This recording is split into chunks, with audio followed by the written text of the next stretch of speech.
अगर जिंदगी में अच्छे विचार करोगे तो तुम्हें अपने सही मार्ग से कोई नहीं भटका सकेगा। सारा खेल विचारों का ही है। इसलिए मनुष्य को किस प्रकार के विचार अपने दिमाग में करने चाहिए जिससे वह जिंदगी में कभी भटकेगा नहीं। इस विषय पर आज एक गौतम बुद्ध की कहानी मैं आपको सुनाऊंगा। तो चलिए कहानी की शुरुआत करते हैं। दोस्तों, महात्मा बुद्ध कहते हैं, मैं कभी किसी को कुछ सिखा नहीं सकता क्योंकि सभी लोग अपना खुद का ज्ञान पहले से ही अर्जित किए हुए हैं। अर्थात सभी लोग सीखे सिखाए होते हैं, परंतु मैं उन्हें केवल रास्ता दिखा सकता हूँ। मैं उन्हें सोचने का तरीका बता सकता हूँ। मैं उन्हें सोचने पर मजबूर कर सकता हूँ।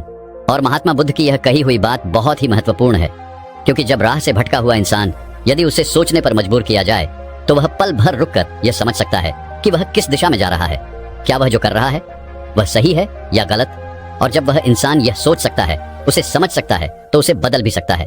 और जो व्यक्ति ऐसी परिस्थिति में खुद के बारे में सोचने पर मजबूर हो सकता है, वह अपने भीतर अंतर्दृष्टि उत्पन्न करता है। और इसी अंतर्दृष्टि के माध्यम से वह यह जान पाता है कि क्या उचित है और क्या अनुचित। बहुत समय पहले की बात है। एक छोटा सा गांव था। उस गांव में एक व्यक्ति रहता था। उसके 2 बच्चे थे। एक सुंदर सी पत्नी थी। उनका परिवार फला फूला था और वह हमेशा खुश रहते थे। सब कुछ बहुत अच्छा चल रहा था। वह व्यक्ति हालांकि बहुत गरीब था, लेकिन वह जैसे तैसे करके अपने घर का गुजर बसर कर लिया करता था। देखते ही देखते ऐसे कई दिन बीत गए। दिन के बाद साल, और अचानक एक दिन उसकी पत्नी का देहांत हो गया और उस व्यक्ति के ऊपर मानो दुखों का पहाड़ टूट गया हो। वो ये समझ नहीं पा रहा था कि अब क्या होगा, कैसे होगा। 2 छोटे छोटे बच्चे भी थे, एक लड़का और एक लड़की, जिन्हें संभालना, उनका पालन पोषण करना और घर की सारी जिम्मेदारियां और उनके लिए धन भी कमाना था। उसे कुछ भी समझ नहीं आ रहा था कि वह क्या करे, कैसे करे। वह अपने बच्चों की देखरेख कैसे कर पाएगा। यदि वह धन कमाने जाता है तो घर पर उसके बच्चे अकेले रह जाएंगे, और यदि वह बच्चों की देखरेख में लगा रहता है तो उनके लिए वह धन नहीं कमा पाएगा। उनके लिए वह 2 वक्त की रोटी का इंतजाम नहीं कर पाएगा। वह बहुत दुविधा में था। तभी उसके सगे संबंधियों में से एक रिश्तेदार थे। उसने दूसरी शादी के लिए कहा, परंतु उसने साफ साफ मना कर दिया। उसने कह दिया कि मैं अपने बच्चों के लिए सौतेली मां कभी नहीं लाऊंगा, और वे कभी भी मेरे बच्चों को अपने बच्चे नहीं मान पाएगी, जिससे मेरे बच्चे हमेशा अनाथों की तरह जिएंगे, और यह मैं नहीं देख सकता। यह मुझसे नहीं होगा। इतना कहकर उसने अपने उस रिश्तेदार को वहां से जाने के लिए कह दिया। उस व्यक्ति के पास जो बचा कुचा धन था, उससे कुछ दिन का काम तो चल गया। कुछ दिन के लिए तो उनको 2 वक्त की रोटी मिल गई, लेकिन उसके बाद वो धन समाप्त हो गया। और एक दिन उसके बच्चे भूख के मारे बिलख रहे थे, तड़प रहे थे। घर में खाने के लिए कुछ भी न था, और अब उस व्यक्ति के पास कोई काम भी नहीं था। वह लोगों से मदद मांगने के लिए निकला, लेकिन किसी ने उसकी मदद नहीं की। अपने बच्चों को इस तरह से देखकर उससे रहा नहीं गया। वह बाहर भोजन की तलाश में निकला, लेकिन उसे भोजन नहीं मिला। तभी वह एक रास्ते से होकर गुजर रहा था कि उसे रास्ते के किनारे पर एक आश्रम दिखाई पड़ा। वह तुरंत उस आश्रम में गया। वहां एक गुरुवर ध्यान में लीन थी। जैसे ही वह व्यक्ति उन गुरुवर के करीब पहुंचा, उन्हें प्रणाम किया, तो उन साधु ने अपनी आंखें खोली और वह व्यक्ति कहता है गुरुर, मेरे बच्चे भूखे हैं, उन्हें खाने के लिए कुछ खाना चाहिए, क्या आप मुझे कुछ भोजन दे सकते हैं? इस पर वह गुरु कहते हैं, हाँ हाँ, क्यों नहीं, मैं अभी अभी भिक्षा मांगकर ही लाया हूँ, और आज मुझे बहुत अच्छी भिक्षा मिली है, और मेरे पास आज इतनी भिक्षा है कि इसे मेरा, तुम्हारा और तुम्हारे बच्चों का पेट आराम से भर जाएगा। इतना कहकर वह गुरु उस व्यक्ति से कहते हैं, चलो तुम्हारे बच्चों के पास चलते हैं। वह गुरु और वह व्यक्ति भागे भागे उस व्यक्ति के घर पहुंचे, और तभी उन गुरु ने अपने हाथों से उसके बच्चों को भोजन कराया, और उन गुरु ने अपने हाथों से उस व्यक्ति को भी भोजन दिया। जब सबने भोजन कर लिया, तब वे गुरु उस व्यक्ति से कहते हैं, तुम इतने नौजवान हो, हट्टे कट्टे हो, आखिर कोई काम क्यों नहीं करते? इस पर वह व्यक्ति कहता है गुरुदेव, कुछ दिनों पहले ही अभी मेरी पत्नी का देहांत हुआ था, जिस कारण मैंने अपना पुराना काम छोड़ दिया और अपने बच्चों की देख रेख में लग गया, उनके पालन पोषण में लग गया। और इतने दिनों तक जो बचा कुचा धन मेरे पास था, उससे तो इनका पेट भर रहा था, लेकिन अब वह धन भी समाप्त हो चुका है। और इस वजह से मैं जब काम मांगने बाहर गया तो किसी ने मेरी मदद नहीं की, किसी ने भी मुझे काम नहीं दिया। इसलिए मैं भोजन की तलाश में यहाँ वहाँ भागा फिर रहा था कि तभी मुझे आपकी कुटिया नजर आई, और मैंने आपसे जाकर मदद मांगी। उन गुरुवर को जब उस व्यक्ति के बारे में सारी बातें पता चल चुकी थी, तब वह गुरु उस व्यक्ति को कहते हैं, मैं तुम्हें एक सेठ के पास भेज रहा हूँ, अगले दिन तुम उस सेठ के पास जाना, वह तुम्हें अवश्य ही कोई ना कोई काम जरूर दे देंगे। वह व्यक्ति उन गुरु के कहे अनुसार अगले ही दिन वह व्यक्ति सेठ के पास जा पहुंचा, और उस सेठ ने उसे मजदूरी का काम दिया। उस व्यक्ति ने पूरे मन और लगन के साथ उस काम को किया। उसने बहुत मेहनत की, बहुत यातनाएं सही, बहुत पीड़ाएं सही, लेकिन अपने बच्चों का उसने पूरा ध्यान रखा। उनकी शिक्षा, उनका स्वास्थ्य, उनका खाना पीना, सभी का ध्यान उसने पूरी तरह से रखा। उस व्यक्ति ने अपने बच्चों को अपनी मां की कमी कभी महसूस नहीं होने दी। वह व्यक्ति दिन रात केवल एक ही प्रार्थना किया करता था, हे ईश्वर, मेरे बच्चों की सुरक्षा करना और उन्हें काबिल बनाना। उन गुरु का भी उस व्यक्ति और उसके बच्चों से अत्यधिक लगाव हो चुका था। वह हमेशा उसके घर पर आया जाया करते थे और वह उन बच्चों को शिक्षा भी प्रदान किया करते थे। धीरे धीरे यूं ही समय बीतता गया। समय के साथ साथ वह दोनों बच्चे भी अब बड़े होने लगे थे। धीरे धीरे वह बच्चे अब जवान हो चुके थे और वह व्यक्ति थी अब बहुत प्रसन्न था। उसने अपनी पूरी जवानी उन बच्चों के नाम कर दी। उसने अपनी जवानी भर बहुत मेहनत की, बहुत यातनाएं सही, लेकिन उसने अत्यधिक मेहनत करके अपने बच्चों को कामयाब बना ही दिया। धीरे धीरे वह व्यक्ति भी अब बूढ़ा हो चुका था। अब वह बच्चे अपने पिता को देखकर बड़े ही भावुक हो जाते और अपने पिता से कहते, पिताजी, अब आपको इतनी मेहनत करने की कोई आवश्यकता नहीं। अब आप बूढ़े हो चुके हैं और हम जवान हो चुके हैं। हम कामयाब हो चुके हैं। अब आप आराम कीजिए। अब से आपको काम करने की कोई जरूरत नहीं। अपने बेटे की यह बात सुनकर उस व्यक्ति की आंखों में आंसू आ गए। वह व्यक्ति भी भावुक हो गया और वह यह सोचने लगा कि यदि आज उसकी पत्नी जीवित होती तो आज वह बहुत खुश होती। उसे अपने बेटे पर गर्व होता। उस व्यक्ति ने अपने बेटे के कहे अनुसार अपना काम छोड़ दिया। अब वह घर पर ही रहने लगा था। अब उसे अपने बच्चों की शादी की चिंता सता रही थी। जैसे तैसे उसने उन गुरु की आज्ञा से एक होनहार लड़का ढूंढा जिससे अपनी पुत्री की शादी करवा दी और उसके कुछ ही महीनों बाद उसने अपने बेटे की भी शादी करवा दी। उस व्यक्ति की पुत्री अपने ससुराल चली गई और वह लड़का काम के सिलसिले में अपने घर से दूर रहने लगा और उसकी पत्नी भी उसी के साथ रहा करती। अब वह घर पर बिल्कुल अकेला हो चुका था और उसका अकेलापन उसे काटने के लिए दौड़ता था। अब उसका समय गुजारना भी उसके लिए बहुत मुश्किल हो चुका था। इसलिए वह आसपास के लोगों के साथ घुलने मिलने लगा, लोगों से बातें करने लगा। लेकिन जब भी वह घर पर वापस लौटता तो उसे वही अकेलापन महसूस होता और वह बिल्कुल उदास हो जाता। एक दिन वह अकेला अपने घर पर बैठा हुआ था। तभी वह गुरु उसके घर आए और उसे इस तरह से देखकर वह गुरु उस व्यक्ति से कहते हैं, अकेलापन यह दर्शाता है कि हमें किसी का साथ चाहिए, परंतु इस दुनिया में सभी का साथ छूट जाता है और अंत में हम अकेले ही रह जाते हैं। कोई हमारे साथ नहीं रहता, या फिर यदि हम किसी के साथ हों तो हमारा साथ भी एक ना एक दिन अवश्य छूट ही जाता है। तभी आगे वह गुरु उस व्यक्ति से कहते हैं, अपने भीतर झांको, अपनी अंतर्दृष्टि को पहचानो और देखो जो तुम्हारे भीतर खालीपन है, जो तुम ये अकेलापन महसूस कर रहे हो, इसका क्या कारण है। ये तुम्हारे लिए एक मौका भी हो सकता है स्वयं के भीतर उतरने का, खुद को जानने का और खुद को पहचानने का। और जो कुछ भी तुम्हारे भीतर मौजूद है, जो तुम अपने भीतर पाओगे, ये तुम्हारा साथ तुम्हारे जीवन भर देगा। ये तुम्हारा साथ कभी नहीं छोड़ेगा। इतना कहकर वह गुरु वहां से चले गए। लेकिन उस व्यक्ति को और गुरु की कोई भी बात समझ नहीं आई। वे यह नहीं समझ पा रहा था कि वह अपने अकेलेपन को किस तरह से दूर करे, क्योंकि वह अपने बड़े से घर में इस तरह से अकेला नहीं रहना चाहता था। वह उन गांव के लोगों को अपने पास बुलाता, कुछ समय उनके साथ व्यतीत करता और उसके बाद वह भी अपने अपने घर की ओर चले जाते। एक दिन एक व्यक्ति उसके पास आया और उसे कहने लगा, भाई, हमने तो अपनी जवानी भर भरपूर मजे किए, पर तुमने तो अपनी जवानी में ही अपनी पत्नी को खो दिया और अपने बच्चों के देख रेख में तुमने अपनी पूरी जवानी यूं ही बर्बाद कर दी। पर अभी भी तुम कौन सा बूढ़े हुए हो, अब भी तुम्हारे पास समय है। तुम शादी क्यों नहीं कर लेते।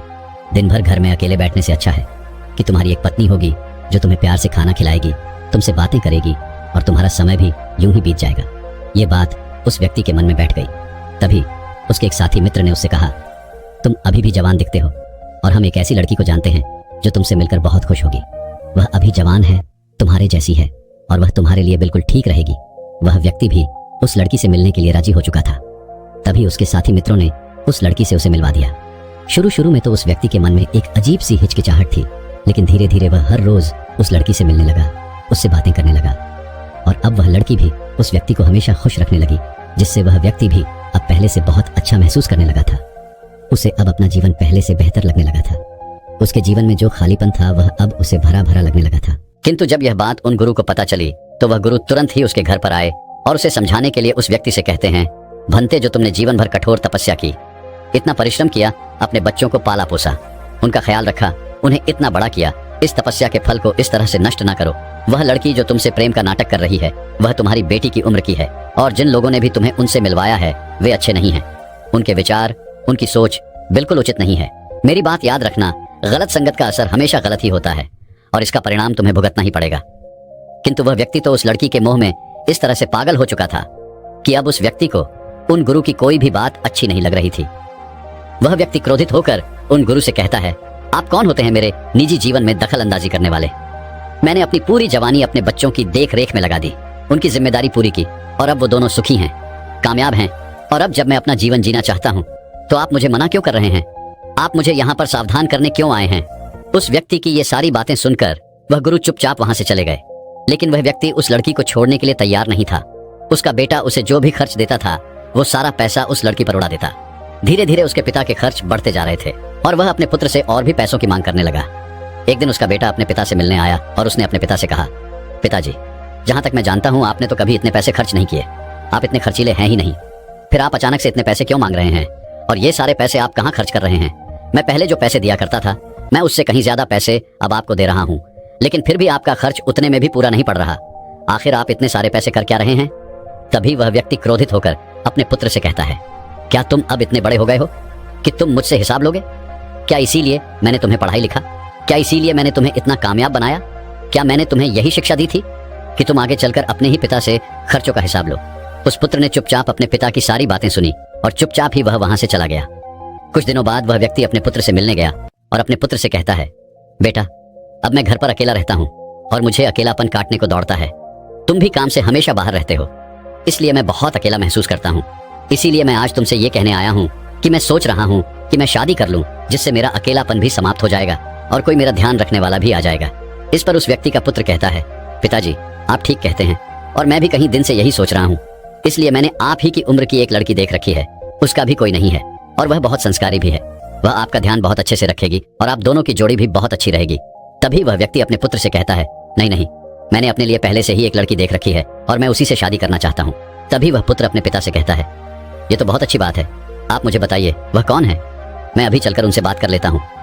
पिता ने खुशी खुशी उस लड़की के बारे में अपने पुत्र को बताया। उस लड़की के बारे में सुनकर उस व्यक्ति का पुत्र अत्यधिक क्रोधित हो उठा और कहा, पिताजी, आपको यही लड़की मिली थी? इस लड़की को मैं अच्छी तरह से जानता हूँ। ये लोगों को अपने प्यार के जाल में फंसाती है और उसके बाद लोगों से धन हड़पती है, उन्हें लूट लेती है, उन्हें कहीं का नहीं छोड़ती। और तो और वह आपकी बेटी की उम्र की है। यदि आप उसी से शादी करना चाहते हैं तो मैं इस रिश्ते के लिए बिल्कुल तैयार नहीं हूँ और आप चाहे जितना भी जोर कर दें, मैं उससे आपकी शादी कभी नहीं होने दूंगा। अपने पुत्र की यह सारी बातें सुनकर वह व्यक्ति अत्यधिक क्रोधित हो उठा और अपने पुत्र को एक थप्पड़ पर जड़ते हुए कहा, मैंने अपनी जिम्मेदारियां पूरी की है। मुझे जो तुम्हारे लिए और तुम्हारी बहन के लिए करना चाहिए था वो मैं सब कुछ पूरा कर चुका हूं। मेरी जिम्मेदारियां अब समाप्त हो चुकी हैं और अब से मैं अपनी जिंदगी जीना चाहता हूं और मैं अपना जीवन जैसा चाहूंगा वैसे ही जीऊंगा। तुम्हें मेरे निजी जीवन में कोई भी दखल अंदाजी करने की जरूरत नहीं है। अपने पिता को इस तरह से क्रोधी देखकर उस पुत्र ने अपने पिता को शांत करा, उन्हें शांति से बैठाकर यह समझाने का प्रयास किया कि वह लड़की सही नहीं है। आप मान जाएं, वह लड़की आपको लूट लेगी, आपको बर्बाद कर देगी, आपको कहीं का नहीं छोड़ेगी। आप उससे शादी करके केवल दुख ही भोगेंगे, इसके अलावा आपके हाथ कुछ नहीं आने वाला। उसने हाथ जोड़े, विनती मांगी, लेकिन उसका पिता समझने को तैयार नहीं था। उसकी बेटी को जब यह बात पता चली तो उसकी बेटी ने भी उसे बहुत समझाने का प्रयास किया, लेकिन वह पिता उस लड़की के मोह में इस तरह से पागल हो चुका था कि उसे कुछ भी नजर नहीं आ रहा था। वह किसी की बात सुनना ही नहीं चाहता था। एक दिन वह लड़की भागे भागे उस व्यक्ति के पास आई और उसे कहने लगी, मुझे लगता है कि तुम्हारा बेटा हमारी शादी नहीं होने देगा। वह आज मेरे घर पर आया था और उसने मुझे धमकी भी दी है। उसने कहा है कि वो हमें कभी भी एक नहीं होने देगा। इसलिए यदि तुम मुझसे शादी करना चाहते हो तो आज और अभी कर लो, अन्यथा तुम्हारा बेटा हमें कभी एक नहीं होने देगा। वह हमारी शादी को कभी स्वीकार नहीं करेगा। यह बात सुनकर वह व्यक्ति अत्यधिक क्रोधित हो उठा। उसकी आंखें क्रोध से लाल हो चुकी थी और उसकी अंतर्दृष्टि पूरी तरह से समाप्त हो चुकी थी। वह व्यक्ति यह सोचने लगा कि किस तरह से अपने बेटे से छुटकारा पाया जाए। धीरे धीरे रात का समय हो चुका था और वह व्यक्ति अब भी उसी सोच में डूबा हुआ था। वह अत्यधिक क्रोधित था। वह रात के समय उठा, उसने हाथों में तलवार ली और वह अपने पुत्र को हमेशा हमेशा के लिए खत्म करने के लिए निकल पड़ा। जब वह तलवार लेकर उसी रास्ते से होकर गुजर रहा था जिस रास्ते पर उन गुरुवर का आश्रम था, तभी उन गुरुवर ने उस व्यक्ति को देख लिया और उन्होंने जोर से आवाज लगाकर उस व्यक्ति को वहीं पर रोक लिया और कहा, क्या हुआ, अपने पुत्र की हत्या करने जा रहे हो? तभी वह व्यक्ति क्रोधित होकर उन गुरुवर से कहता है, हाँ, आज तो उसे मैं नहीं छोड़ूंगा। आज उसका अंतिम दिन है। मैंने उसके लिए क्या कुछ नहीं किया और आज जब मैं अपना जीवन जीना चाहता हूं तो वह मेरे निजी जीवन में दखल अंदाजी कर रहा है और यह मुझसे बर्दाश्त नहीं होगा। तभी गुरु ने बड़ी ही शांत और विनम्रता से उस व्यक्ति से कहा, इससे पहले कि तुम अपने पुत्र के पास जाओ, उससे पहले तुम मेरे साथ मेरी कुटिया में चलो। मैं तुम्हें कुछ दिखाना चाहता हूँ, तुमसे कुछ बातें करना चाहता हूँ। वह व्यक्ति उन गुरु के साथ जाने को तैयार नहीं था, लेकिन वह गुरु किसी तरह से अपनी बातों में बहला फुसलाकर उसे अपनी कुटिया में ले गए और फिर उसे शांति से एक जगह पर बैठा दिया और फिर उस व्यक्ति से कहते हैं, भंते, जो मैं तुम्हें दिखाना चाहता हूँ उसके लिए तुम्हें अपनी आंखें बंद करनी होगी और यह तलवार तुम यहीं पर रख दो। जब तुम चाहोगे तब मैं तुम्हें वापस दे दूंगा। उसने उन गुरु की बात मान ली। उसने वह तलवार पास ही में रख दी और आंखें बंद कर ली। जब उसने आंखें बंद की तो हर तरफ अंधेरा ही अंधेरा था, उसे कुछ नजर नहीं आ रहा था। तभी गुरु ने कहा, जो मैं तुमसे कह रहा हूँ, जो मैं तुम्हें दिखा रहा हूँ, उसे देखने का प्रयास करो। देखो, दो छोटे छोटे मासूम बच्चे भूख से तड़प रहे हैं, रो रहे हैं, बिलख रहे हैं। उनका पिता उनके लिए भोजन की व्यवस्था करने के लिए यहाँ वहाँ दौड़ रहा है, भटक रहा है। जोरों की बारिश हो रही है, रात का समय है, लेकिन उसके पिता को अब तक खाना नहीं मिल पाया। जिस कारण उसकी आंखों में आंसू है, वह यह सोच रहा है कि किस तरह से अपने बच्चों के लिए भोजन की व्यवस्था की जाए। वह इधर उधर भटक रहा है, भोजन की गुहार लगा रहा है, लेकिन कोई भी उसकी मदद करने को तैयार नहीं है।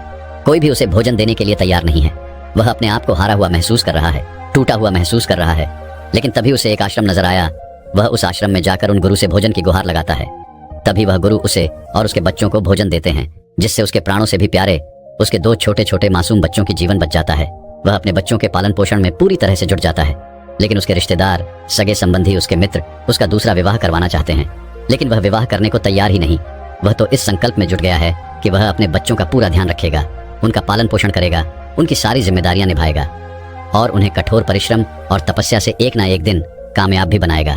इसलिए उसने कठोर परिश्रम किया, मेहनत की, उन्हें अच्छी शिक्षा दी, गुरुओं से अच्छी शिक्षा दिलाई, ताकि वह अपने जीवन में कभी भटक ना जाए और अच्छे इंसान बने। लेकिन समय का फेर देखो, आज वही पिता अपने पुत्र की हत्या करने निकला है। उसके हाथों में एक बड़ी सी तलवार है। उसने सोते हुए अपने उस पुत्र की प्राण लेने जा रहा है और उसके बाद वह खुशी खुशी उस लड़की के पास पहुंचा जिसे वह प्रेम करता है, जिसे वह शादी करना चाहता है। लड़की ने कहा, मैं तुमसे शादी जरूर करूंगी, लेकिन तब जब तुम अपनी सारी जायदाद, अपना सब कुछ मेरे नाम कर दोगे। उस पिता ने खुशी खुशी अपना सब कुछ उस लड़की के नाम कर दिया और उसके बाद उस लड़की ने अपना असल रूप दिखाया। उस लड़की ने उस व्यक्ति को घर से धक्के मारकर बाहर निकाल दिया। वह व्यक्ति अब सड़क के किनारे पर बैठा हुआ है, रो रहा है, बिलक रहा है कि उसने यह क्या कर दिया, उसे यह क्या हो गया।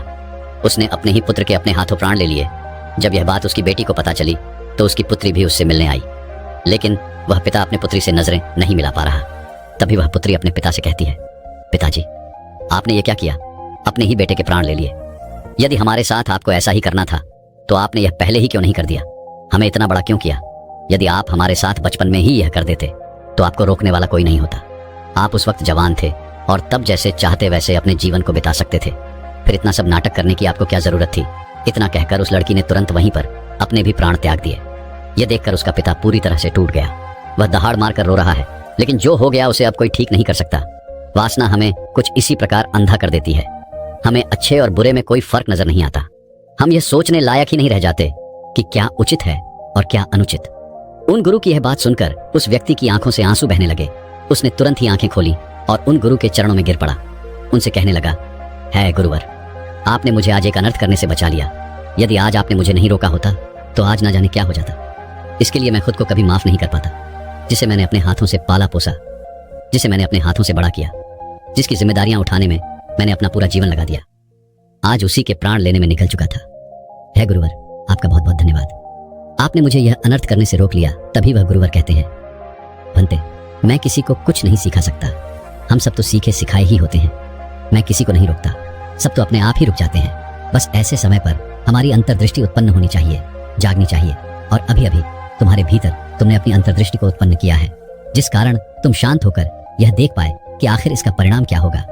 जो कर्म तुम करने जा रहे हो वह कर्म कैसा है, उचित है या अनुचित, इसका फैसला भी तुम नहीं किया है।